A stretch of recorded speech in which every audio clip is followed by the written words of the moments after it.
Okay, finally getting to this. Let's build a frame. So the first thing that we need to take into consideration is this gap. I like to have a 1/2 inch. These are 3/4. Times that by 2 because there's 2 sides, and we have 2.5 that we have to add on to the dimensions of the canvas in order to get the dimensions of the frame. So the canvas is a 24 by 30 and my frame is going to be 26.5 by 32.5.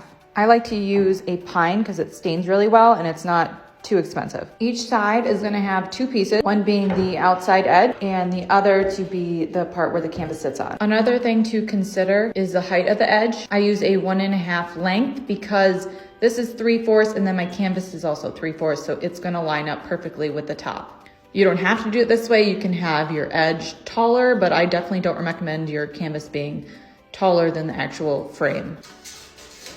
So let's cut our pieces.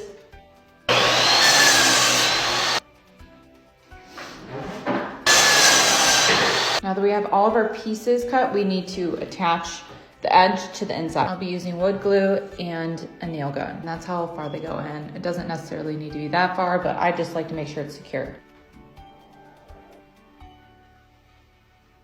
I do like to use clamps because sometimes the wood's not perfect and it's gonna be bowed. And I'm just gonna take a clamp so it's flush. You can let this sit overnight and take the clamps out, but I don't have time to do that. So I'm gonna do the nails now with the clamps in, and you're gonna do it from the top going down. Mention too, I do not do a nail all the way at the end just because we're gonna be cutting a 45-degree angle and you do not want that saw to hit a nail. I'm gonna add the glue, flip it over, and then make sure the ends are nice and flush, and then I go and add the clamps. Nail it down, then repeat until I have all 4 sides. Now we're going with the miter saw to a 45-degree angle, making sure the edge of the frame is on the outside. Otherwise, our angle is going to be in the incorrect direction.